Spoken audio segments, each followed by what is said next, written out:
Oh,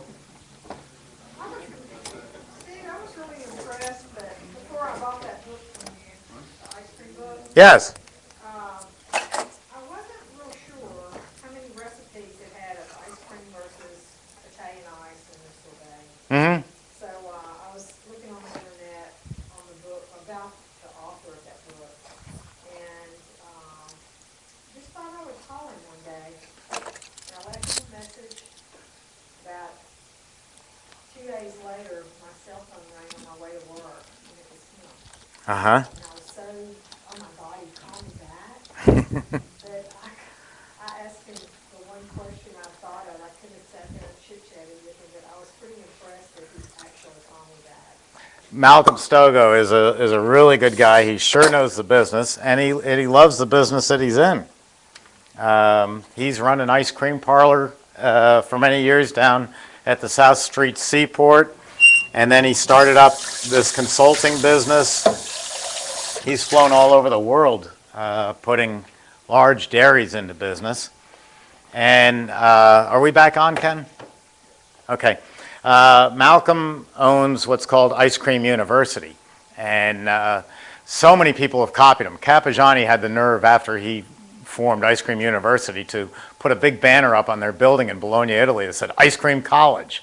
Well, if that isn't a ripoff, I don't know what is. But Malcolm was the first and remains the best. And if you do get into, I don't think you need it so much for Italian ice, but if you do get into an ice cream parlor, which is a bigger investment, about 2 or 3 months before you open, there's no better way to assure yourself that you're going to do a great job and be very successful than to take one of his courses. Again, not inexpensive, $975 for one person, but it's 2 days of intensive working with Malcolm hands-on. Once in a while down here, maybe about twice a year. Most of them are in New Jersey and easy to get to. And you'll walk out of that course absolutely confident that you can do this business. Not only just making the product, but I say I teach you the rudiments of how to run the machine and how to put it together.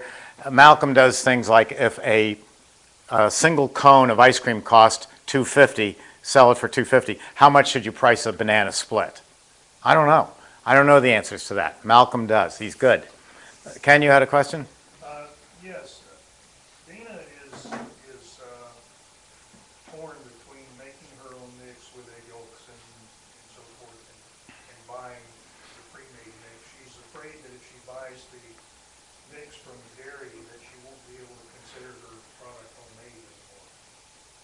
What are your thoughts on that? Well, Dana, unless you have a cow in the backyard, I would say your homemade cakes are not homemade because you didn't milk the cow. You went to the supermarket and bought milk.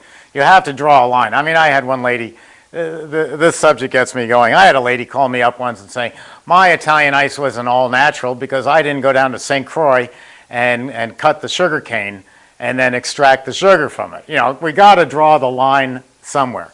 Now, in Connecticut, you can't call your business homemade ice cream unless you live in the building. How insane is that? You can say made on, so all my customers up in Connecticut say made on the premises. They don't say homemade because you got to live in the building. One of them does.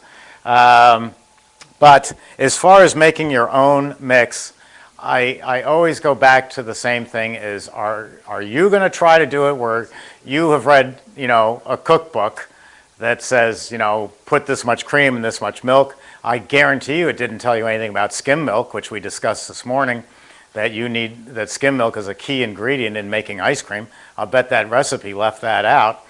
And oftentimes those recipes don't translate up. I mean, a recipe in The Joy of Cooking for making a quart of ice cream might say crack 4 egg yolks. Well, multiply that up to an 11-gallon machine and you're cracking 87 egg yolks.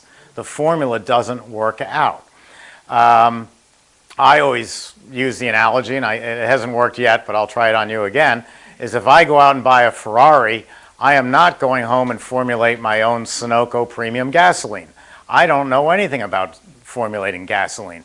I'm going to go to an expert who has spent their lifetime figuring out how to make the proper gas for that Ferrari. If I'm buying the world's best batch freezer and I don't know anything about making homemade mix, I'm going to go to a professional. I'm going to go to a dairy. And the way you pick a mix is, in New York we have 3 dairies. So you bring all 3 in, and you do a blind taste test. I mean, you run them batches through the machine without any vanilla in it, just the white mix, and you taste it, and you say, I like that one. In fact, I like that one better than this one, and definitely better than that one. And then you look at the card, and the one I like is going to cost 50 cents a gallon more than all the others. Well, I like it so much better because if we pick 16%, I can find a dozen different ways to get to 16%. I can throw in cheap whey powder, I can load up the sugar, or I can use good cream. There's different formulations to come to the same percentage. So the one I want costs 50 cents more. So I go by taste, then I go by price, and then I go by, I'm going to pay this dairy $30,000 or $40,000 a year for this blend. Do I like them? And that sounds kind of trite, but in New York we had 2 dairies, one of which, Panza and Sons, who also sells flavors. Vito Panza, if you're having a bad winter in New York, if the weather's absolutely terrible, Vito says, you know what, I've been around a long time. I understand a bad winter. We'll cut your bills in the winter and we'll double them up in the summer when you're making some real money. And that's the way he runs his business. He's a good guy. There's another dairy in New York that if you're 5 minutes late, they send Vito out to break your, not Vito, excuse me, Bruno out to break your kneecaps. And I don't want to deal with people like that. I want to deal with people who understand the business. So taste, price, and who am I giving my money to? And that's how I pick the dairy. And then the craziest thing of all is after you put it in here, if you've got a sweet tooth like Ben of Ben and Jerry, you can go add another ½ pound of sugar to your pumpkin ice cream, and the government says, oh, that's an ingredient, that's okay. You know, it's crazy. It goes all the way back to the Great Depression is when they came up with these rules. And not to bore you with it, but you always see once in a while these tin types, you know, the old black and white photos of this old truck, and it's got milk containers in the back, and the farmers are dumping the milk on the side of the road.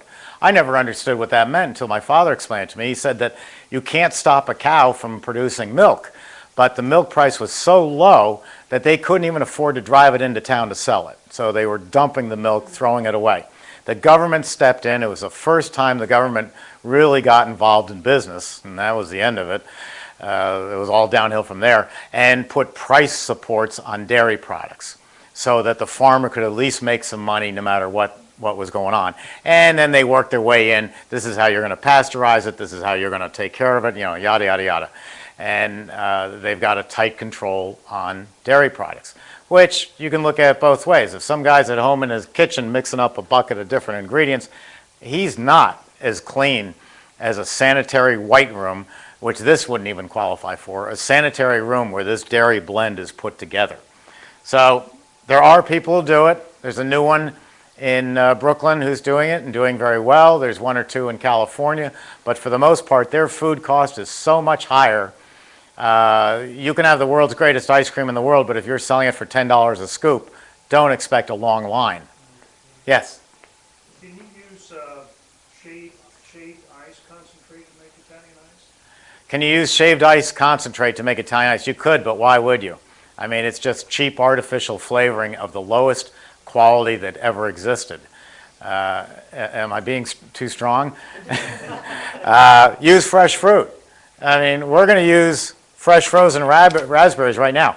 What would be so bad about putting that in a blender and then using that over your shaved ice? It would be a hell of a lot better than what they're selling in Hawaii.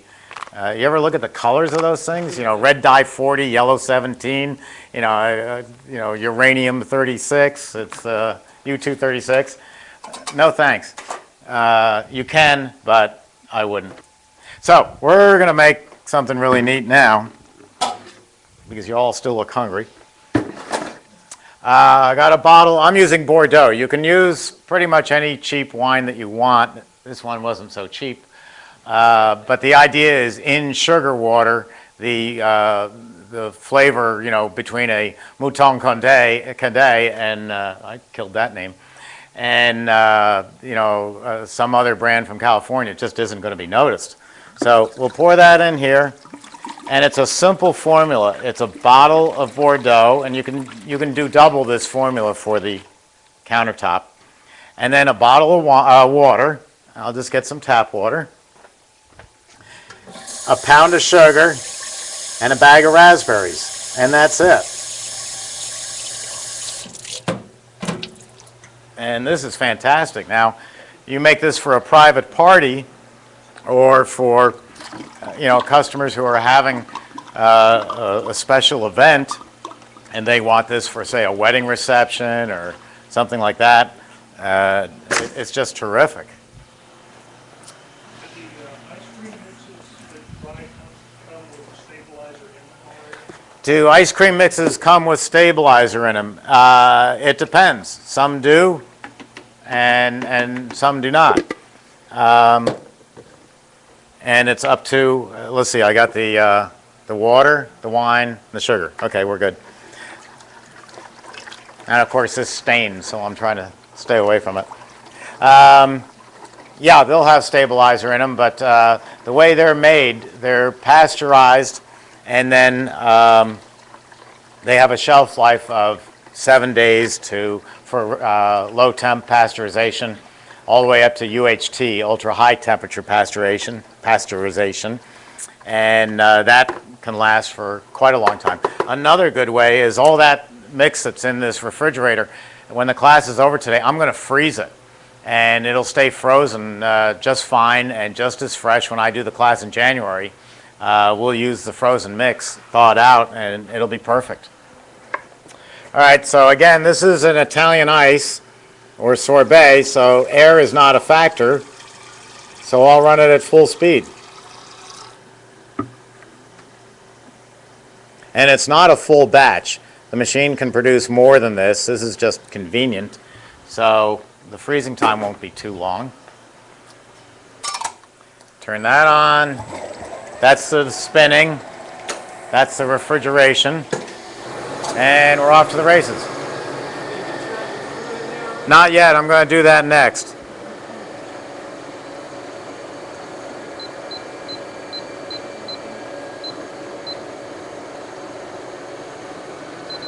Is Sadie bothering anybody? Do you want her out of the room? I like you. Okay. While we're doing this, we'll talk a little bit more about mix. It's a good topic to be on. Let me pour in the raspberries. And the syrup.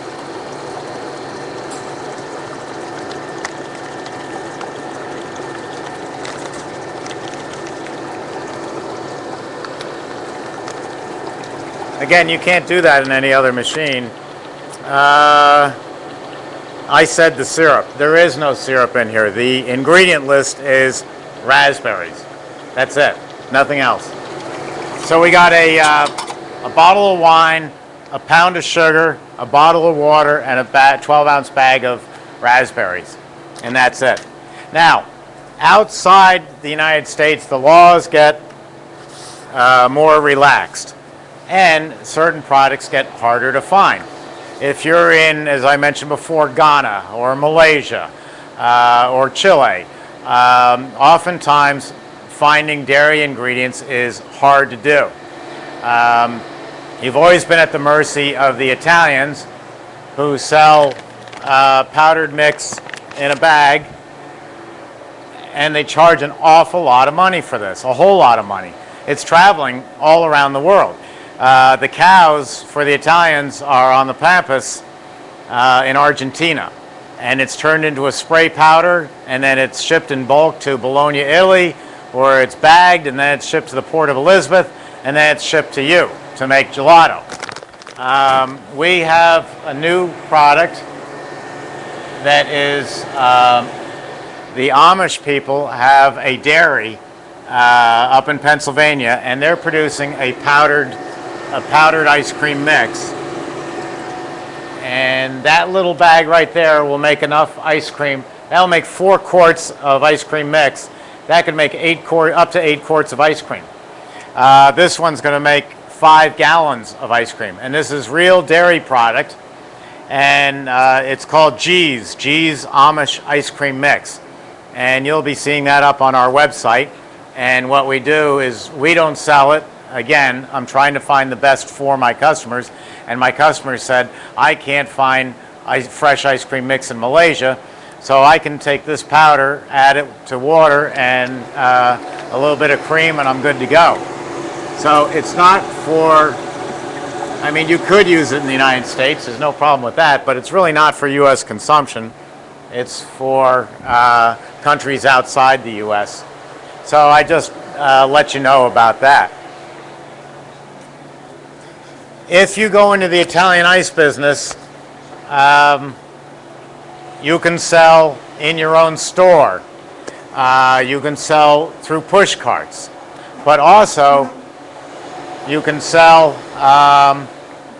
you want to do wholesale business. I mean, so many people say, oh, I couldn't sell wholesale. I'm too afraid. I couldn't go see a chef.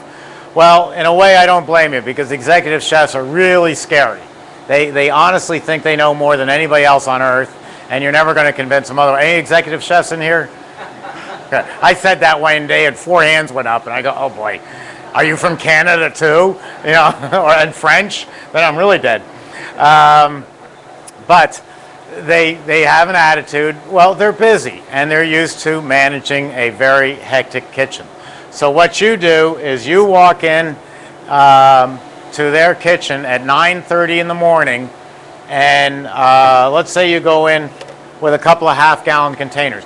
Make sure you see the chef in charge, the executive chef. Don't give it to the sous chef. Don't give it to an assistant, because it's ice cream or it's ices. It'll never get to the chef. They're going to eat it. So make sure you put this in the chef's hands. And the chef is very busy. So you bring in a couple of your best flavors, you bring a list of your ingredients with your prices, and you leave it. Say, here, chef, bye, and you walk out. 2 days later, you go back with a couple of more tubs, and now he's tasted or she's tasted 4 of your flavors, and you say, let me tell you about our business and what we can do for you. The Haagen-Dazs, well, I told you we put Haagen-Dazs in business, and we did. The Haagen-Dazs salesman walks in. Now, he's a 6'4", 230-pound kid, just out of college, just off the football field, and he's already got an inflated ego to match the chef, and Haagen-Dazs just inflates it further. You know, they all walk around going, we're Haagen-Dazs. And they are. They're a great product. But his terms are 10 tubs, 10 of these tubs every 2 weeks. Now, there's an expression in restaurants that the money's made at the tables, not the kitchen. What that means is the kitchen is just this part here, real tight, real cramped, because the money's made out where you are. The more tables we can put in the restaurant, the more money we can make. So there literally isn't room for 10 tubs. And when the Haagen-Dazs says we deliver every 2 weeks, the chef is thinking to himself, well, gee, what if I want to change flavors?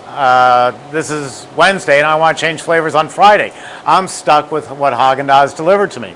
So you walk in and you say, chef, I can deliver a minimum of 2 tubs every 3rd day. So now you're handling his inventory control, you're allowing him to change his menu, and then you hit him with the hook, as we say in selling. Oh, and by the way, chef, if you have any ideas on how to improve my mango sorbet, by all means tell me, and I'll have our sorbet maker make it just to your formula. You know, like the guy where I added an ounce of vanilla into his lemon ice formula. I mean, this guy's never made sorbet in his life. Maybe he made it to Sorbonne once, and that was it.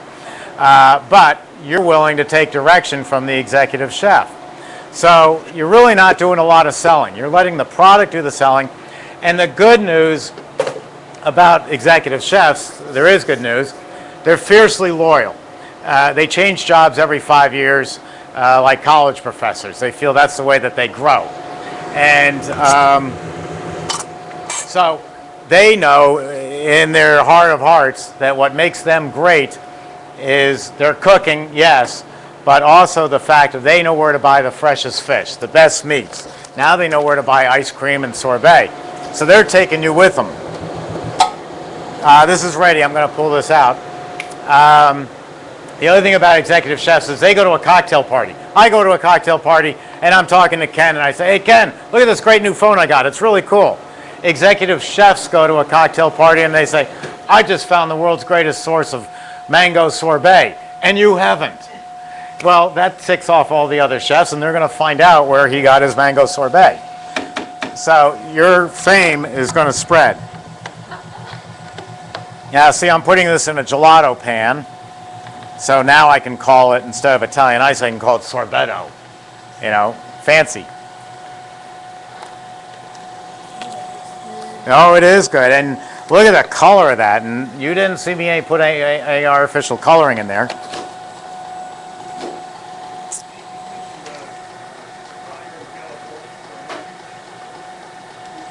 No, I didn't, but in California, one of my favorites is Strauss, S-T-R-A-U-S-S, Strauss Family Creamery. They're the only people that I'm aware of on the West Coast who are doing a all organic mix. Not only natural, but organic. Strauss, S-T-R-A-U-S-S, Strauss Family Creamery. I don't know of one. Now, I mentioned Vito Panza, and Vito brought up a good point once with me. I didn't agree with him at the time. Now I realize he was right. Vito was saying organic is fine. All natural is better. You know, all natural is easy to do and makes a big impression. That's all natural. I didn't put any color in it. But the problem with organic, especially in this economy, if a head of lettuce is 99 cents and an organic head of lettuce is $2.49, people aren't going to buy the organic. They need a head of lettuce, but they're not going to pay 2.5 times for it. And although people might tout organic and say, oh, it's wonderful and stuff like that, when push comes to shove and the price, they're not going to pay the price. And quite frankly, we're in the business and we're here talking today to make money. You know, we want to make the best product we can. We also want to make money. On the back of my business card, if you take one, it has our mission statement. I wrote mission statements for all sorts of churches, and they're all flowery, you know, the grace of God and all this other stuff. And my mission statement on the back of my own business card says, our mission is to make money and have fun doing it. And I think that's a pretty good combination. So come on up and try this. I guarantee you'll like it. There's a Florida State Trooper in the parking lot. He'll be talking to you on your way out today. Actually, it's not that much alcohol, and we're going to have lunch right away. I see my sister Gay setting it up. Gay's the one who sells the books. I've promised her 3 cents on every sale. So she, you bought one? Right? We sent it to you, right? Yeah, I remember.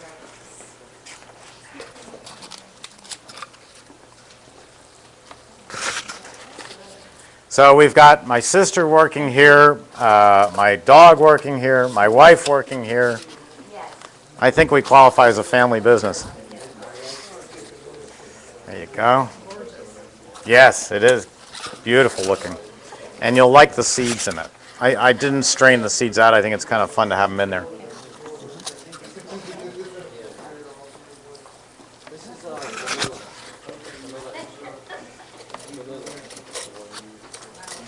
Yeah.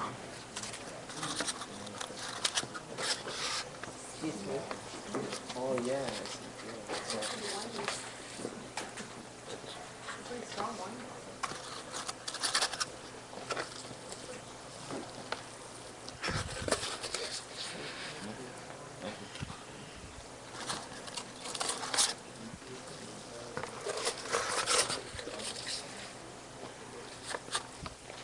So how does it taste?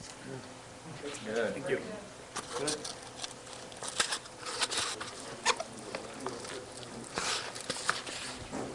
Now after lunch we'll do. That's okay. I just want this to time. Thank you, sir. Okay. All right. After lunch we'll do the chocolate chip gelato. Thank you. I think you'll like that.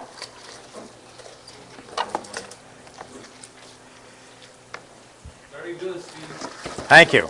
And you saw just how simple that was, and all the ingredients were bought at the supermarket. Can't beat that. Steve, how would you get the seeds out? You would buy fresh berries and strain it. Are you gonna cook them down? No, I didn't cook anything down. I know, but would you if you wanted to strain them? I just wouldn't strain them because when you buy raspberries to eat at home, you eat it with the seeds. You don't strain them out. I've always thought it would be fun to make watermelon Italian ice and throw in chocolate chips so that they would look like seeds. How would you prepare the watermelon? That was one of my questions. How do you prepare the mango and the peach and the watermelon if you want to use fresh fruit? If you're using fresh, the question is how do you prepare the fruit? There's something called sugaring the fruit. And so if you're, certain flavors you don't have to do it. Like water, there's a problem with watermelon and honeydew. And the problem with watermelon and honeydew is if you take a watermelon, a big piece of it, and crush it, all you got is water. There's nothing left to it. And there's not enough flavor in it. You have to bolster. No, I don't want you. You got to leave now. Excuse me. I don't need a drunk golden retriever. Come on. Goodbye. If you use fresh watermelon, you're not going to have enough flavor. You're going to need an extract. Here's a mango extract you could use. This is from National Flavors. Watermelon and cantaloupe just don't have enough flavor. You got to bolster it. If you're doing something like strawberries, you cut the strawberries in half, lay them out on a cookie sheet, and then cover them over with a light coating of sugar and put it in the refrigerator overnight. The strawberries will absorb the sugar. It's called sugaring the fruit. So when you put them into your Italian ice or your ice cream, especially ice cream, you won't end up with little marbles of flavor of strawberry. You know, if you've ever made homemade strawberry in one of those hand crank machines that I showed you this morning, you end up with little rocks in there. Well, that's because the fruit wasn't sugared. Blueberries you put into a container like this, add some sugar to it, a little bit of water, shake it up and leave it in the refrigerator overnight, and the blueberries will absorb the sugar. That's called sugaring the fruit. Peaches, you do it with peaches and Peaches you blanch in hot water to take the outside skin off, then you cut them up and again lay them out on a cookie sheet and cover them over with a layer of sugar. And that's it. That's sugaring the fruit. Not so critical in Italian ice because in Italian ice it's all going to get ground up in the machine. Steve, Yes. if you were setting up a shop, so basically have a room built around the machine to produce ice cream or Italian ice, what would you say the minimum size for a room like that should be for all of the things? Question is, how big a room do you need to set up within a business to make all these different products like what we have here? 10 by 10. A 10 by 10 room will do it just fine. The one mistake I see in people setting up ice cream parlors, and remember you're paying by the square inch, your rent, they set themselves up with this grandiose office in the back. And then they never have time to be in it. You know, if you want a fancy office, build it at home. Don't build it where you're paying, $5 a square foot. But your ice cream room doesn't have to be very big. It just has to be sensibly laid out. By that, I mean any health department in the country doesn't want a sink, a 3-compartment sink right here next to the batch freezer. The theory is water from the sink could slosh into the batch freezer. I've never seen it happen, but that's the health department. And I did have one story that was so tight we had to put the batch freezer next to the sink, so we put up a plexiglass wall, just coming out about that far from the sink and all. And the health department said that's great. You want to work with the health department, but there's a caveat there. When you start up this business, get a notepad and get ready to write down everything that's said. They're going to send in, and no offense to health departments, but they're going to send in some 20-something-year-old guy driving a Ford Crown Vic with no chrome on it and a huge book of rules and regulations and just enough power to keep you out of business. And he's going to say, okay, ice cream room, I want dairy tile walls, which I don't have. I want dairy tile floor, which I don't have. And he's going to have all these rules and regulations because he knows when he brings his boss in to inspect, boss is going to say, fine, rubber stamp it, the kid did a good job. But that's not a good job for you. The room costs thousands of dollars.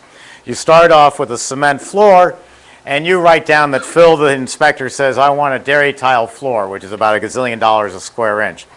And you write down that on October 5th, Phil said he wants a dairy tile floor.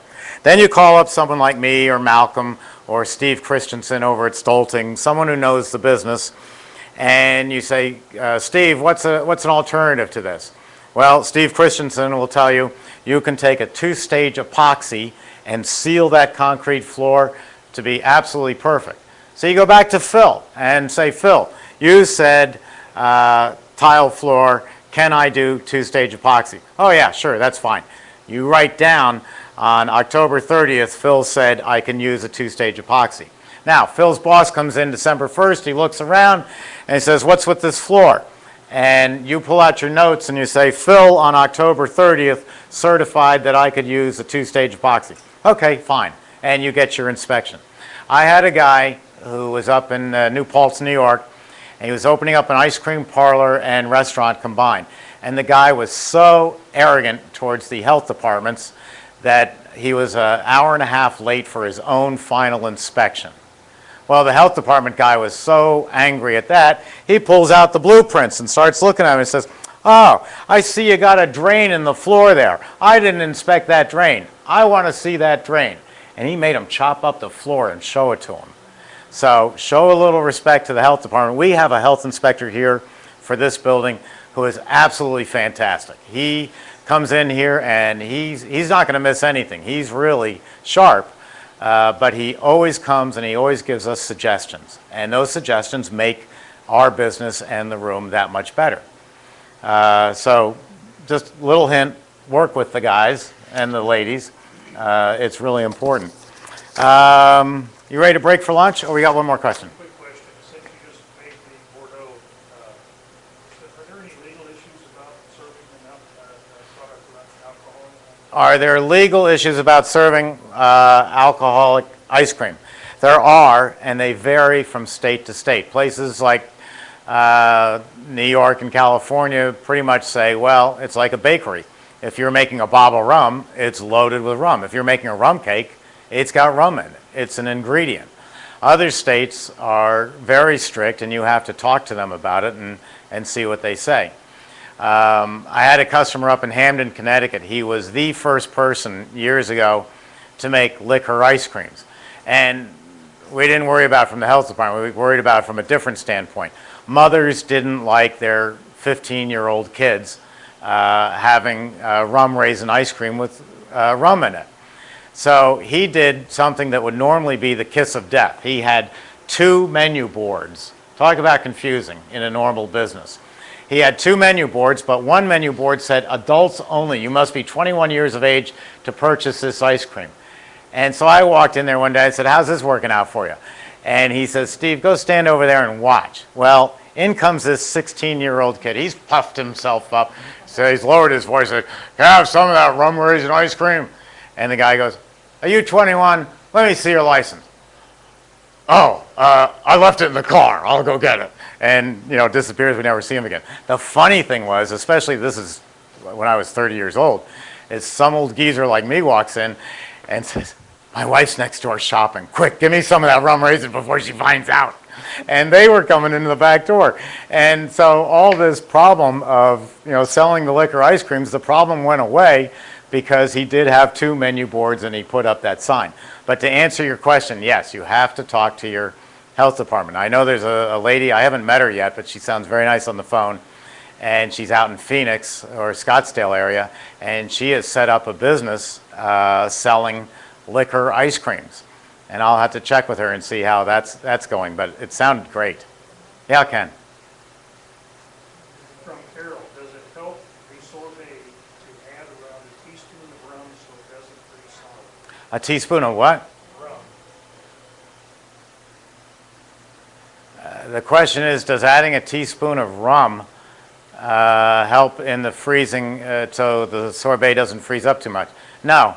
a teaspoon to 5 gallons of sugar water won't even be noticed. But it's nice to have the bottle of rum on hand, so it's not all lost. Let's break for lunch. Those of you on the internet will be back in about 20, 25 minutes. We did call this lunch with the president, so we're going to serve everybody. So Ken will turn down my microphone, and we have sandwiches over there, chips, looks like Gabe bought apples, and in the cooler is ice, and there's sodas back on the back wall there, and there's coffee here and water in the kitchen. So please help yourself, and I'll be around.